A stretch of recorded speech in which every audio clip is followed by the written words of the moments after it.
Hi, I'm Dr. Gwen.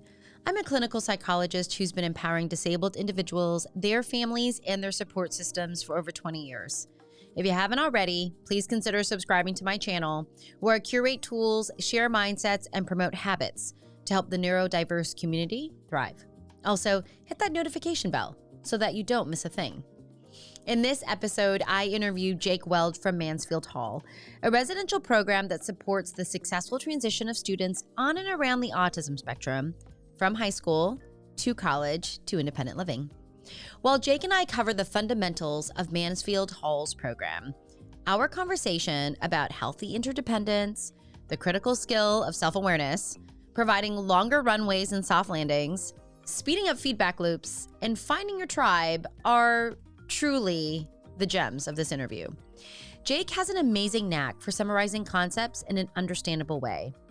Every time I connect with Jake, I have my own aha moments, and this time was no different. Apart from his clear and present expertise at supporting the transition of adolescents to adulthood, he's just a super fun and personal guy. Just the type you'd want to have a D&D campaign with. Please enjoy this interview with Jake. Hi, Jake. Welcome to the channel. How are you? I'm doing great. Thanks so much for having me.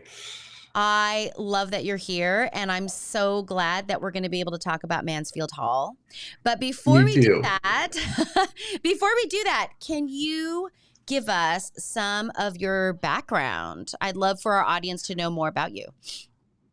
Sure. So my name is Jake Weld, and I am with Mansfield Hall. And my background is a little varied. I have spent some time in traditional education, in day schools, in private boarding schools. I've spent a little bit of time in what would best be referred to as the behavioral healthcare industry, so some therapeutic boarding or more behavioral support models. I've worked with both adolescents and young adults, and really spent almost 25 years kind of focused on this transition into independence. And coupled with diverse learners or experiential education or hands-on education.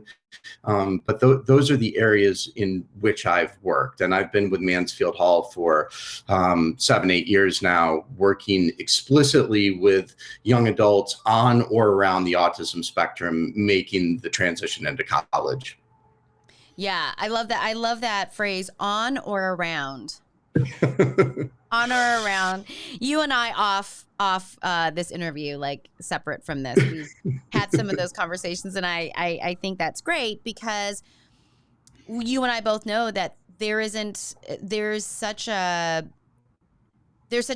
literally a spectrum, no pun intended, but there is a spectrum, and that individuals who are diagnosed with autism don't necessarily look the same all the time. So no, not at all. And the last thing that we would want for young people is for that to be a label which limits. Because there's no value in a label that limits. But there's plenty of value in a description that informs good support, good education, and great community. So if the use of the language leads into the right kind of support, then I'm all for it. If using that kind of language leads into limiting options, I'm a little less inclined to be interested in the label itself. So it really depends on the context, I think. Yeah, no, I love that. I love that the label shouldn't limit, or labels that limit, we don't want to really play with, but labels that inform support, inform those things are really, so helpful. I love that distinction. And that you're right. I think there's enough limitation already. So let's not have another thing that limits, right? Okay, so you've come from this very varied background, 25 years of real boots on the ground experience with helping young adults or even adolescents transition to their independence. And now you're at Mansfield Hall. So tell us about Mansfield Hall. Mansfield Hall. Mansfield Hall. Mansfield Hall is residential, academic, social, and independent living skills support for students who are going to college. We're not the college ourselves. We are not the degree granting institution. We are more like the Superdorm. And so students live with Mansfield Hall while they get the necessary needed academic, social, independent living skill support to really help them, sort of cross that bridge from home and high school into college and greater interdependence and healthy interdependence on a college campus. Mansfield Hall is located in Burlington, Vermont, Madison, Wisconsin, and Eugene, Oregon. So 3 great college towns, and college towns with a variety of college options. So, students can attend a big flagship state school, they can attend a community college, they can attend a small private liberal arts school. There are lots of ways to go to college with Mansfield Hall. And some students come to Mansfield Hall as students who have applied to and been accepted at one of those local schools. And some students come to Mansfield Hall as a non-matriculated student, still real grades, still real college classes, it's real college, but they don't have to formally apply or be accepted before they join into Mansfield Hall and take college classes. But Mansfield Hall is about providing that residential community that really is designed around a soft landing in a collegiate community and providing our students who have every capacity to take off on their own, providing them just a little bit longer runway in order to really build up the speed and confidence and independence in order to take off for themselves. So residential, academic, social, independent living skill support for students who are going to college. That's Mansfield Hall. I love it. It's really, I mean, you do such a nice job with tying things up with a really nice bow, so that's like really understandable. I want to go back to this concept of interdependence because I think what's so challenging sometimes when you're helping adolescents or young adults move into their adult life, the word of the day is always independent. Everyone has all these different opinions or definitions of what independent is, right? But I think we forget that humans are still interdependent, even as adults. But I wonder if you can shed light on how you threw out interdependence as a word a couple times in your description. How do you see interdependence as a concept when we're thinking about this transition? You're so right that the word independence is so often where we start, right? And look, I will say it probably in this conversation. And of course, that concept of independence is really valuable. And I think a lot of us have an idea of what that means, right? The young adult who is happy and healthy and independent. They've gone through college, they've got a job, they pay their bills, they're starting a family, whatever that looks like for a person.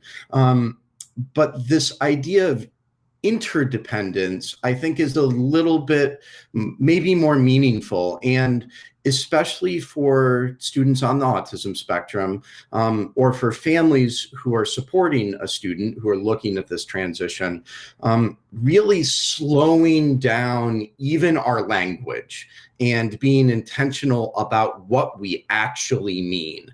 And I think that independence, quote unquote, is really shorthand for healthy interdependence.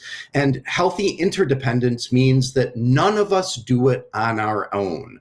None of us do all of it by ourselves. And even when we hold up heroes in sports or industry or technology or entertainment, it looks easy to hold up someone as independently successful or independently excelling. And yet what we all know when we really slow that down and really think about it is that their success is the result of a complex dynamic of teamwork and exchanges and interplay and interdependence with the community around them. And nobody makes it on their own.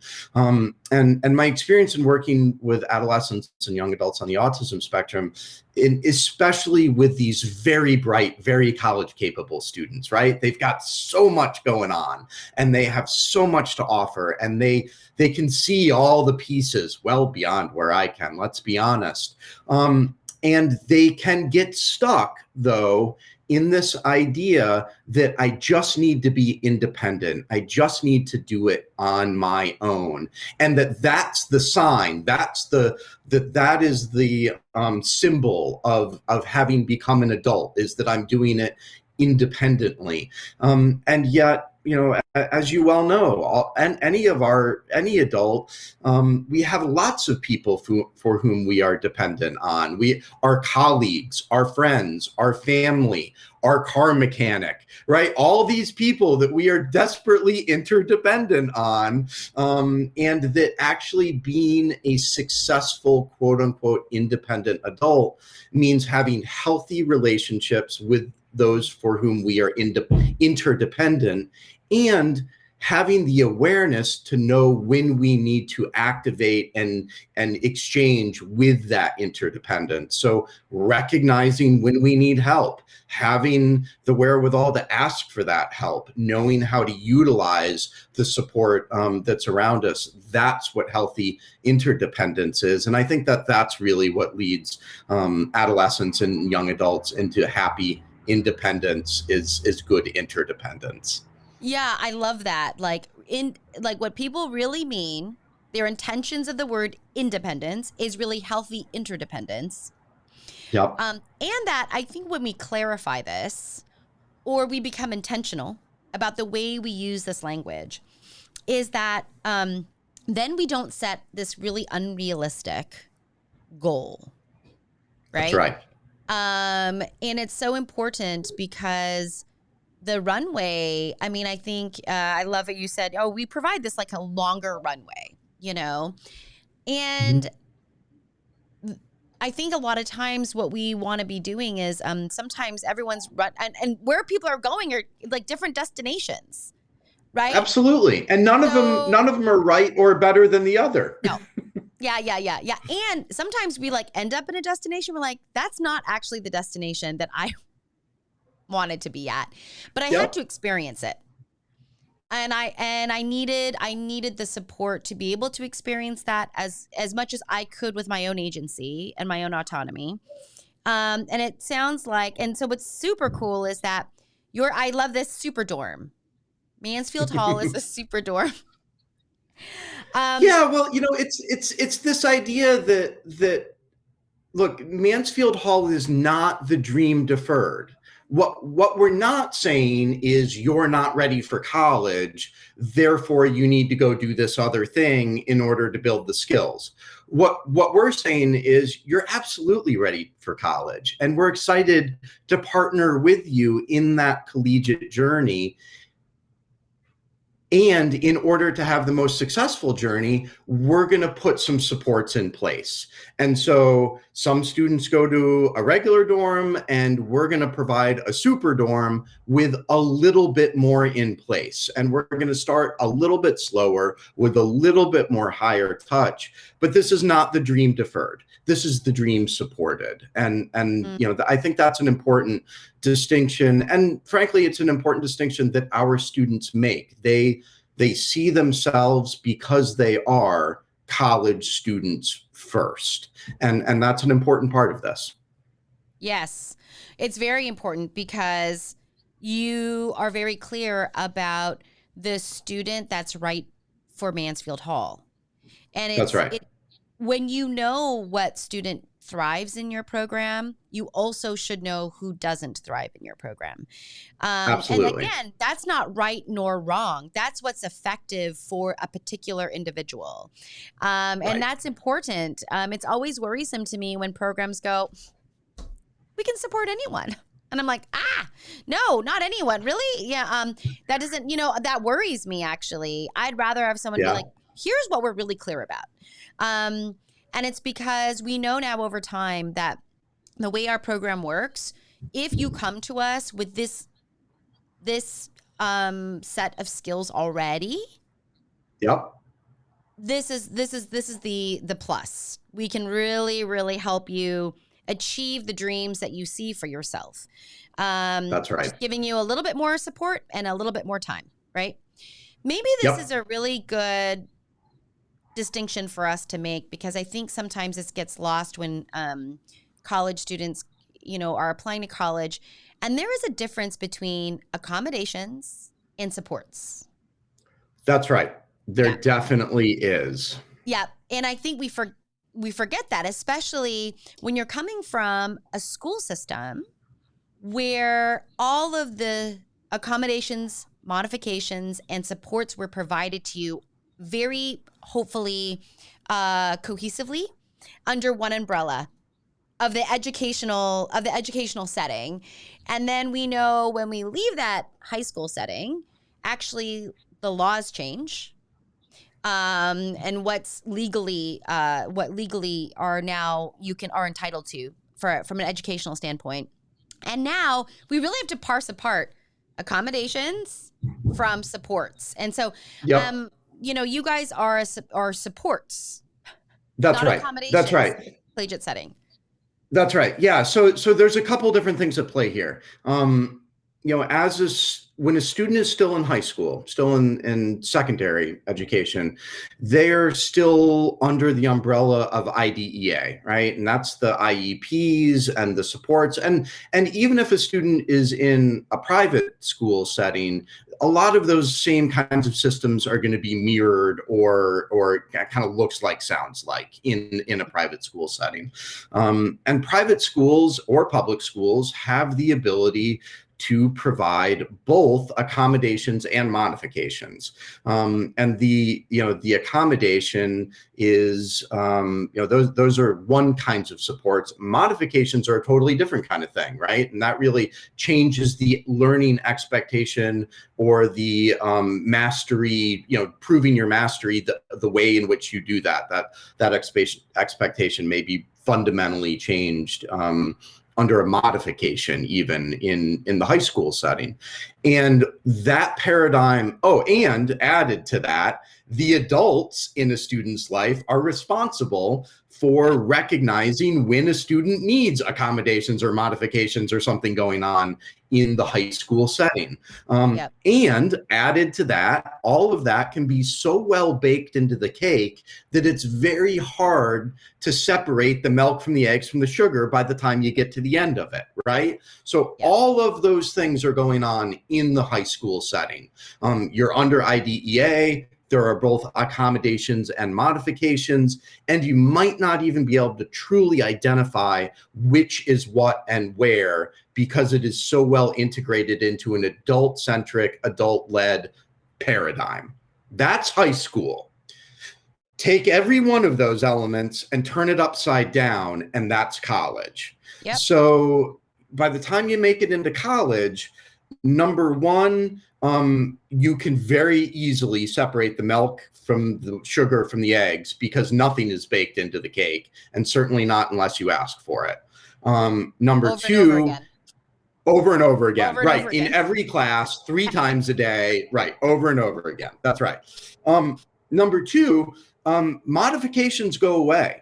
There are no more modifications at the college level. There are accommodations, but the modifications go away.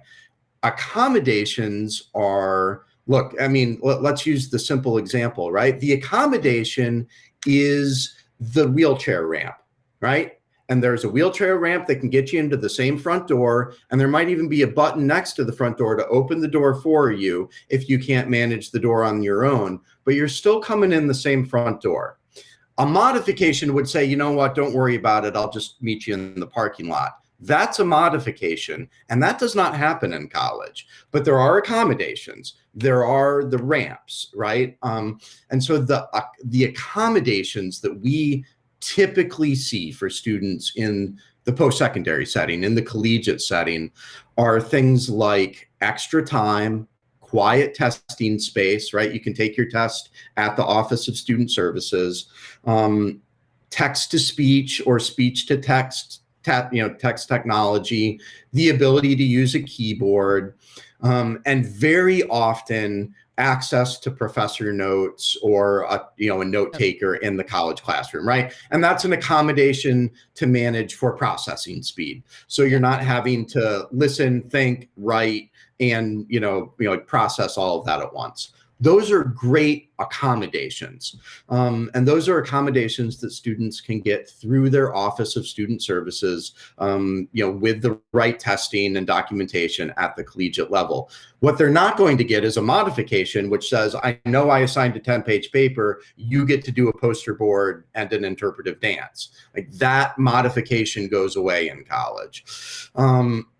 Support is something entirely different, right? Support is going to be, I'm going to go to the writing lab. I'm going to go to the math tutor. I'm going to go to my college professor's office hours and have a conversation about how I think I'm doing in class versus how she thinks I'm doing in class. I'm going to use the support like a Mansfield Hall, where I'm going to get some integrated writing support or executive functioning support. Those are all supports that can help wrap around a student and keep energy and effort well directed, but they're not accommodations, and modifications go away.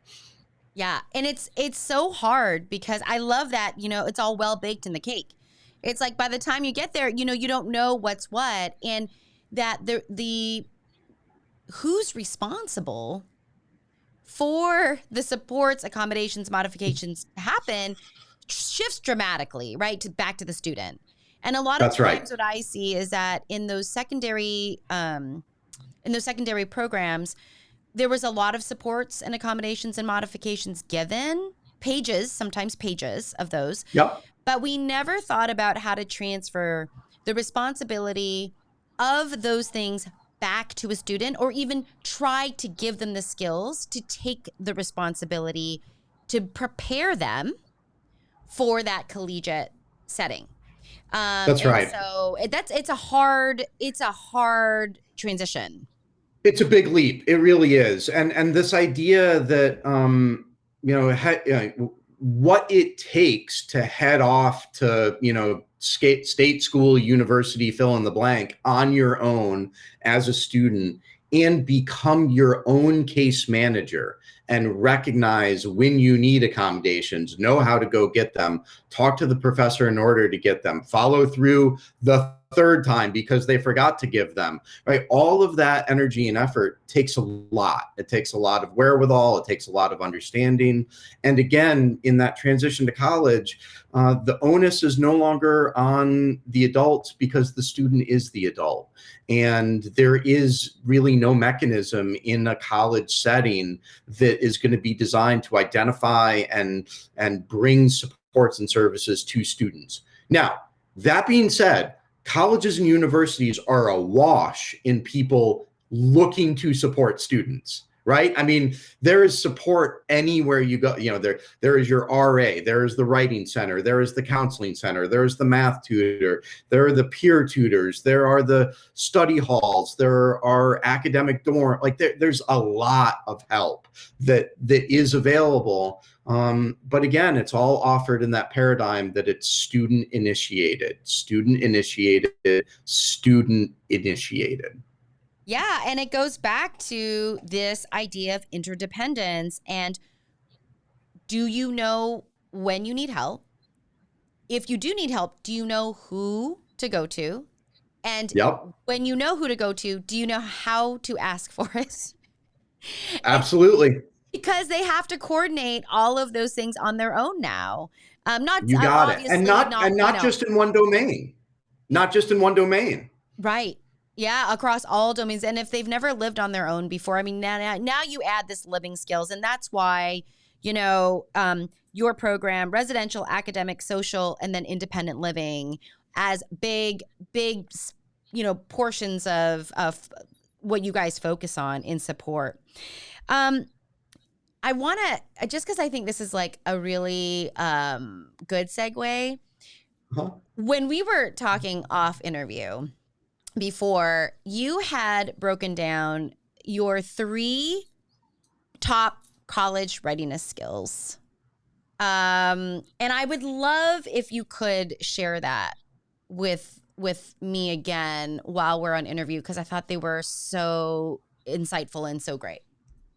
Yeah, absolutely. And in fact, it is really exactly what we were just talking about, right? It is first and foremost the ability to accurately, independently, and early self-identify when you're struggling in any domain, academically, socially, personal health, personal finance, it doesn't matter. Can you accurately, independently, and early self-identify when you are struggling? Because again, we're now talking about college. It's this paradigm where the student has to be able to own this. There is no longer a mechanism where some adult is watching. And again, this is for students heading off to college on their own, right? Yeah. Can you accurately, independently, and early self-identify when you're struggling? Number one. And struggle is important. Like, we hope that students, like everyone should hope that struggle happens in college. That's where the learning happens. So number one, can you accurately, independently, and early self-identify if you're struggling? Number two, will you go ask someone for help? Do you know who to go ask? This is the magic self-advocacy word that we hear time and time and time again. And anyone with a student with learning differences, or who has been through the IEP process, or has been looking at a transition into college, has heard about self-advocacy. And it's really step number two, right? First, you got to know you need it. Right? You got to be self-aware, metacognitively engaged. Number two, you then have to activate. You've got to go ask for the support. Number three, do you know how to effectively utilize the supports or services that are offered? So, can you follow through with what someone says? Oh, looks like you're struggling with that writing assignment. This is where the writing workshop happens. I'm going to sign you up. Can you go down? Do you know how to work with a writing tutor? Can you get the paper built? If you're struggling with your roommate, do you know how to go? Do you recognize that your roommate is struggling with you? Right? Maybe you're not struggling with your roommate, but you might recognize that your roommate is struggling with you. And then do you go talk to your RA about it? Do you go talk to the dean about it? And then do you know how to have a meaningful conversation with your roommate or with the RA? If you're not feeling well, do you check in with your body and know that you're physically off? And do you go to the nurse's office or the student health center and go get taken care of? And do you know how to go to the pharmacy and get a prescription filled and take those meds for 10 days until you really do feel better, before it leads into something that becomes a larger problem? I think that students who are confident in all three of those skills across multiple domains, academically, socially, independent living, health, finance, right? Mm-hmm. If you can do those things confidently across multiple domains, I think you're ready for college. I think you're ready for unsupported college, right? I mean, maybe you've got a therapist, maybe you got an executive function coach, maybe you've got a writing tutor, maybe you just call your dad on Sunday afternoons and kind of talk through it with them. But you're ready for college, right? And yes, you're going to struggle. Yes, you're going to fall behind. Yes, you're going to be overwhelmed. That's normal. That should happen in college. But you're going to recognize it. You're going to know what to do. You're going to go be interdependent and interconnected, and you're going to work your way through it. If a student can't say yes to all three of those things in multiple domains, that doesn't mean they're not ready for college. It just might mean that they need a little bit more active or activated support in order to really practice and feel confident about those skills in multiple domains as they build those, as they build that system of interdependence around them. And really that's where Mansfield Hall fits in. That is what we are doing, is helping students build the confidence and build the practice to feel confident in those skills across multiple domains. Yeah, and let's get into that a little bit, Jake. How does Mansfield Hall do that? Obviously, I mean, I know you guys are very individually based, like student centric in the sense that students set their goals and you guys evaluate where the supports are that, or maybe the skill sets, if we want to even talk about that, where those are needed to be built. But let's talk about like what that might look like for people who are like, well, what does it look like to be at Mansfield Hall? Like what might be a Right. day in life, of a student maybe there? Yeah, yeah. Well, there's a lot that goes into it, which is a function of being a centralized service delivery model, a residential community. And what I mean by centralized service delivery model is that student housing, staff offices, community space, study space, hangout space, that's all in one place. That's all at Mansfield Hall. It's all under one roof. It's all around the kitchen table. It's all in the context of community. So Mansfield Hall is a centralized service delivery model. Students don't live in one part of town and trek across town for the academic support and go to a different office for social support. It's all in one place. So that alone starts the process, right? Because we are in community with our students, and just being a part of their lives is a part of this. But we are not so much a part of their lives that they're not also young adults and independent college students. They come and go as they please. Mansfield Hall as a place is centered right in the heart of these three amazing college towns. So you walk out the front door and go left or right, and you're surrounded by undergraduate college students. And our students look and feel and are just like any other college student in town. And that's an important part of it as well. So being in the heart of undergraduate housing in these collegiate communities really gives us the opportunity to be doing the real work in real time, in the real place that it matters, which is in college, right? Mm-hmm. And then the work that we are doing with students is really focused on those four core areas of living and learning and giving back, community service and engaging. And those are the four pillars of Mansfield Hall, and really everything we do touches 1, 2, 3, or all four of those major domains.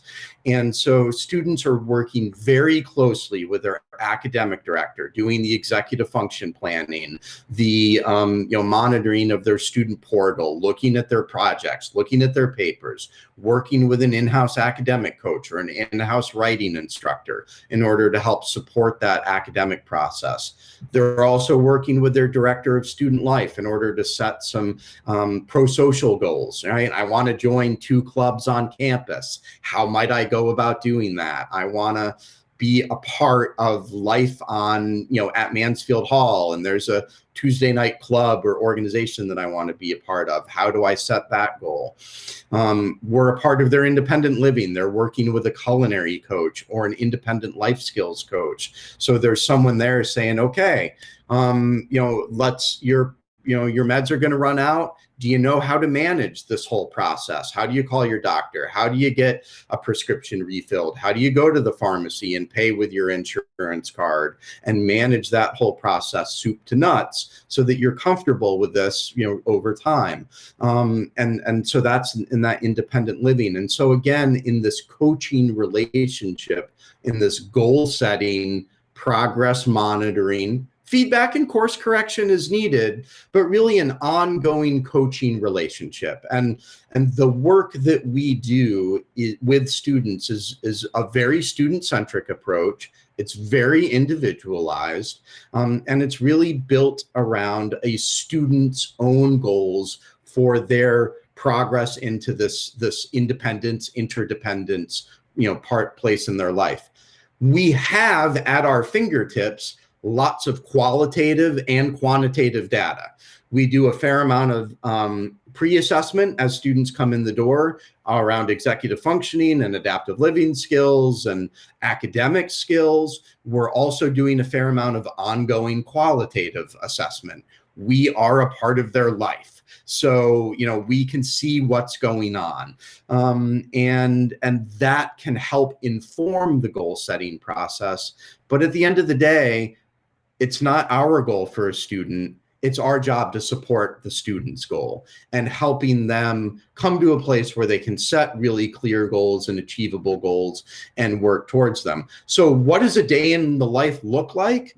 A day in the life looks like a day in the life of a college student, right? And it looks like it might, it looks like grabbing some breakfast, in the morning, and maybe walking onto campus and having 1 or 2 classes on one of the local college campuses, maybe coming back to Mansfield Hall for a meeting with an academic director or an academic coach. It might include doing study hall on a Tuesday afternoon or working with a writing instructor. It might include hanging out with your roommate and, working on your D&D character for your Thursday night standing D&D campaign, which Mansfield Hall definitely has. And then it might include going to your culinary, your small group culinary class and being a part of, making an amazing dinner. And then it might include, walking downtown and seeing a band play or, just walking around and enjoying life as a college student. So, what does Mansfield Hall look like? Mansfield Hall looks like college plus the Superdorm, right? Plus that added academic, social, independent living. And what it also includes is some evening activities that are available, not mandatory, but available for those students who really need that in-house social support before they're ready to build that on campus. And it certainly includes some stuff going on the weekends, again, for that student who still needs to lean on Mansfield Hall to build that confidence and social scene. But it also provides the freedom for the student who's like ready to go do the stuff that's on campus, like high five, have fun, see you later, and we'll, enjoy. That's the goal. So It looks really individualized as well. Yeah, I think that's so fantastic. And that there's this theme that keeps running through our interview, which is this idea that students who come to you, there is the fundamental belief that they can. Yes. Right? They can do it. Absolutely. So it's so cool to meet someone there and to be held that way, because when you believe that that's in existence, then the student really becomes the agent of their own life. That's right. And even if they set a goal that might not necessarily be realistic, let's just say, because that happens.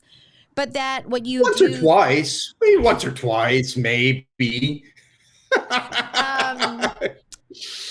What can happen there is because they are supported by attentive coaches who are truly facilitating that student's agency, they allow them to try to meet that goal.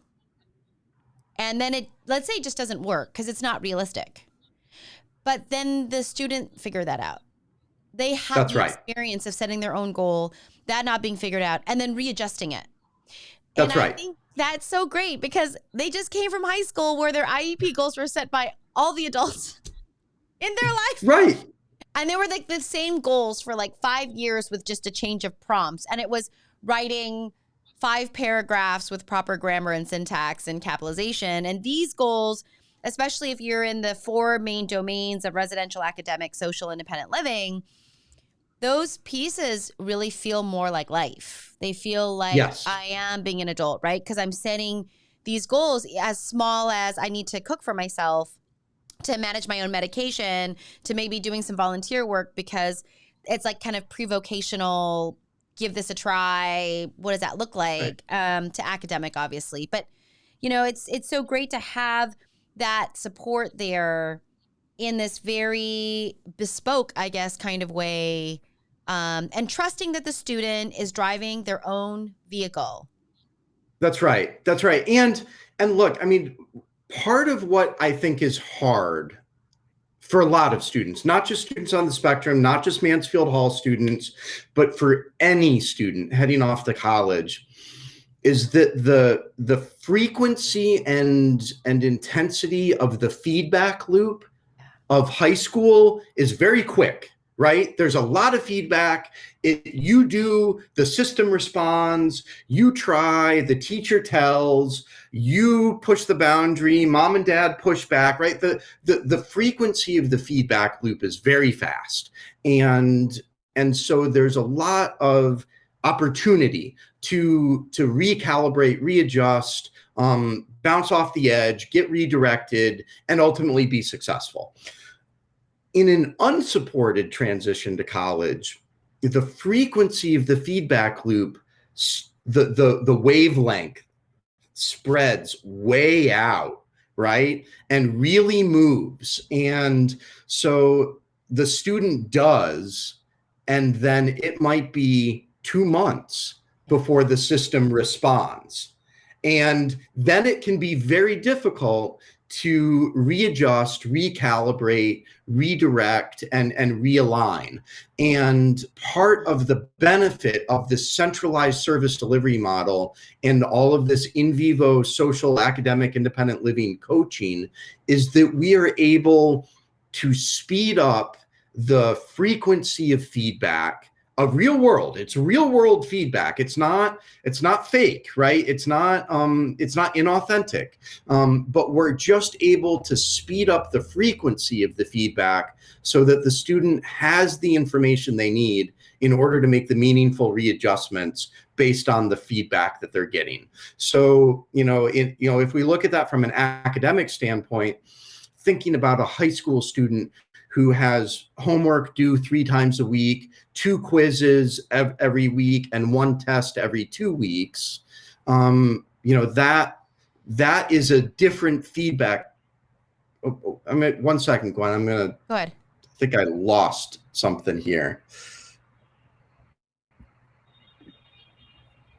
Okay, I think I'm back. Yeah. Sorry. No, it's okay. The computer thought I was trying to talk to it, and I wasn't. Oh.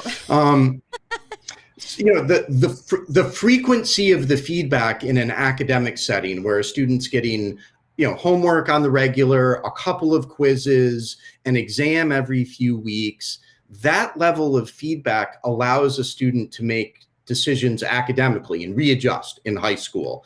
The transition into college, you might not have feedback, except maybe twice a semester, maybe a midterm and a final plus a paper that is graded with your final.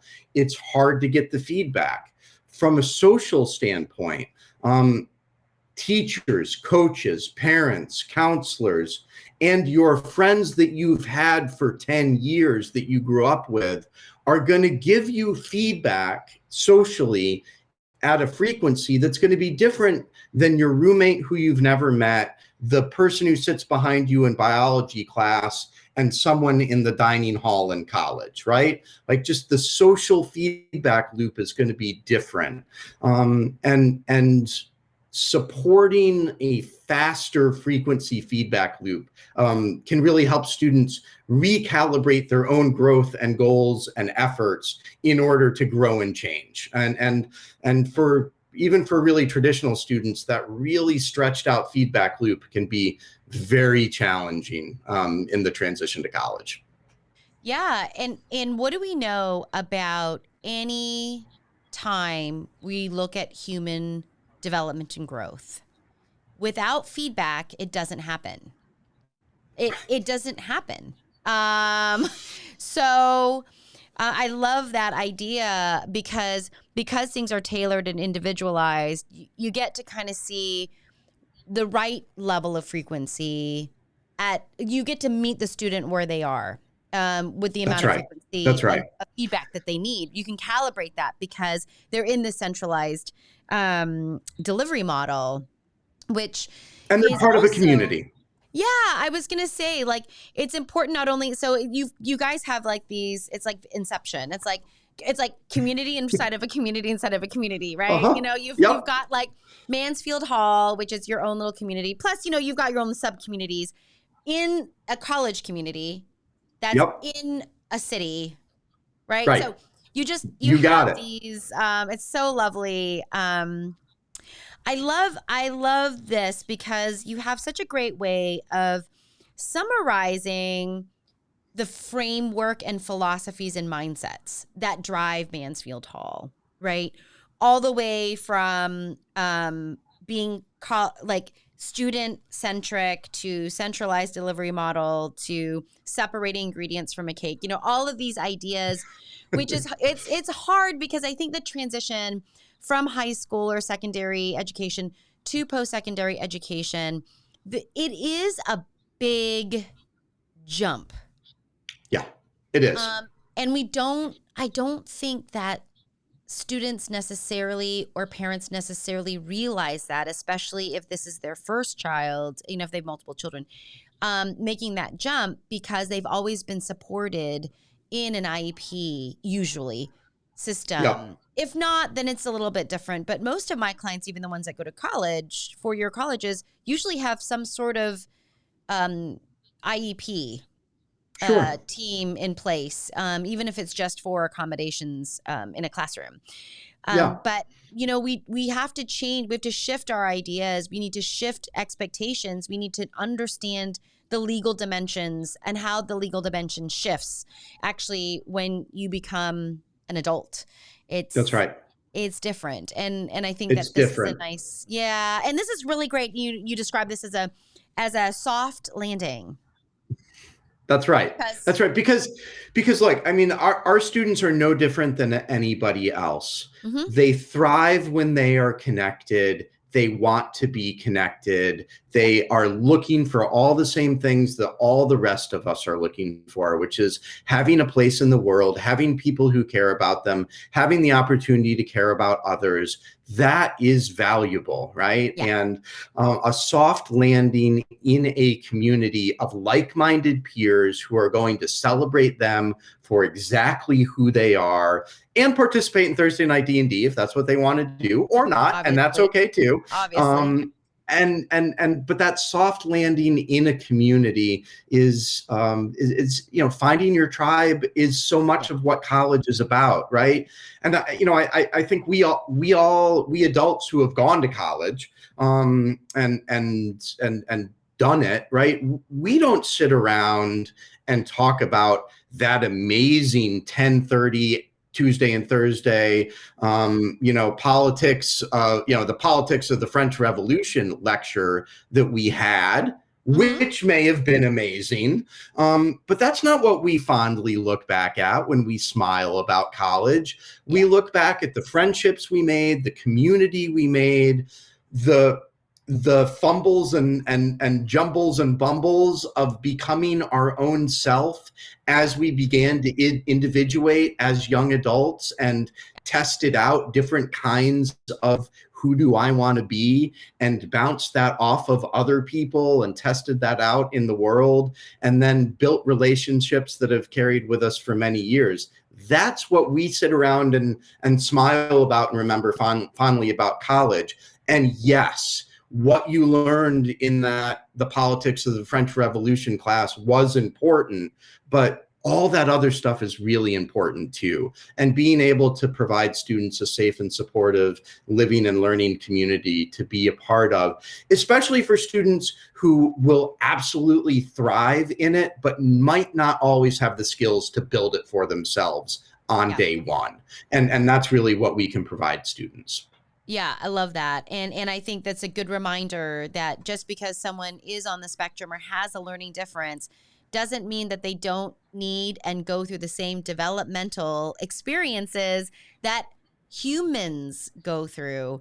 That's right. It's so important, you know, and sometimes it's just slow. It's just, all it takes is a little bit, like give them a little bit less and give them a little bit more time. And we're there. Yep. That's all that is. Instead of saying, "Oh, that's not the experience," you know. And I've spoken to lots of people about, you know, this concept applied to dating, as well. You know, which is like, hey, it's the same thing.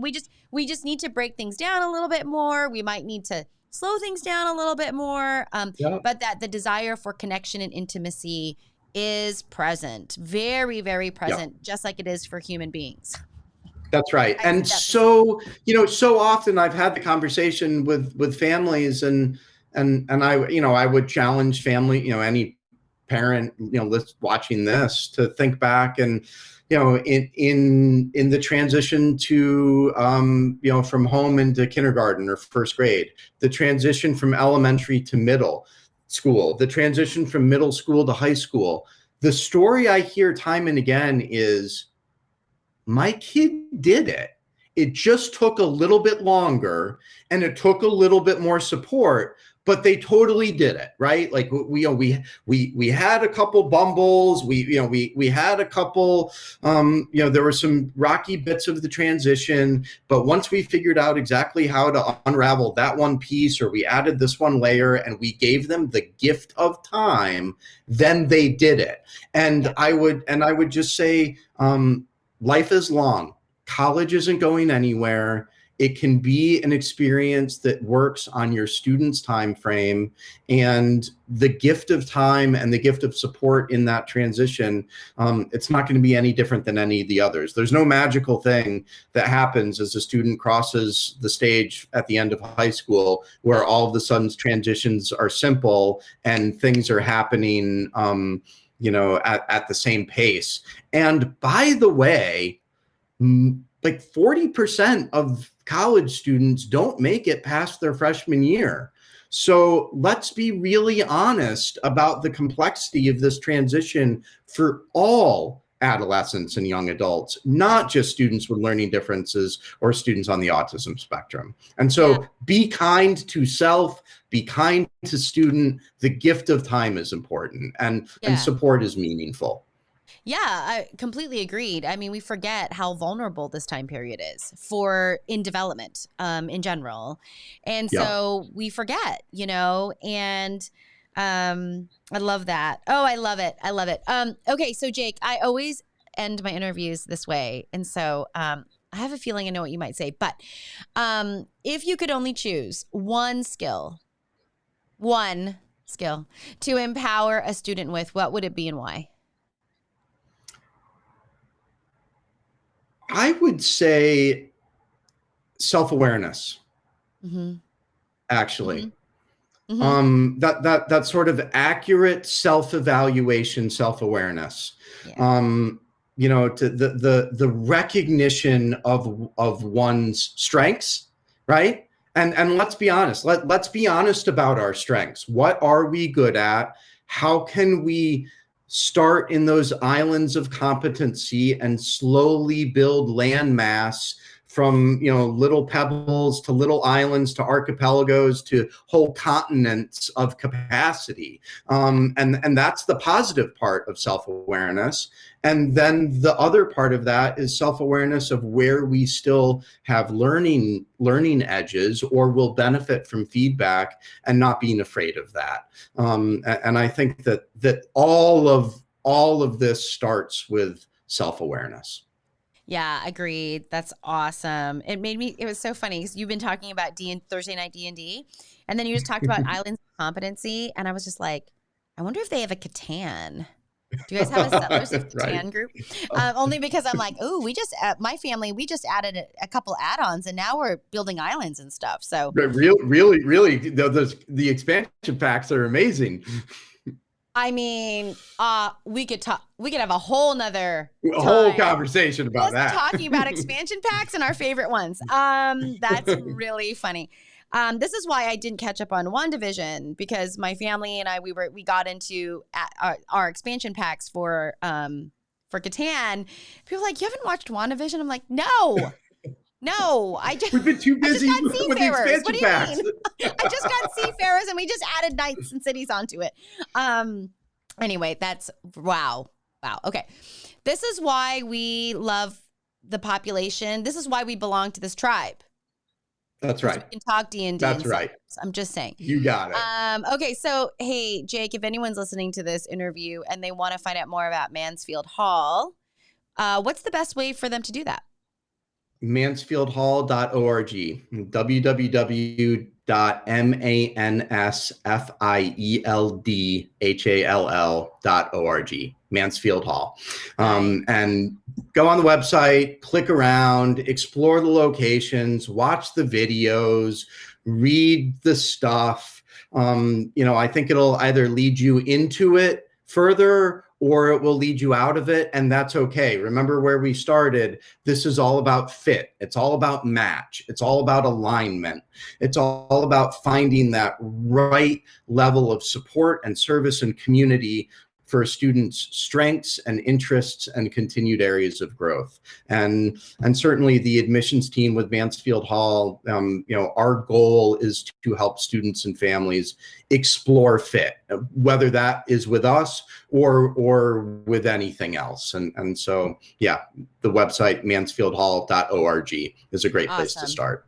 Okay, I'll put it in the description below so people will Perfect. know.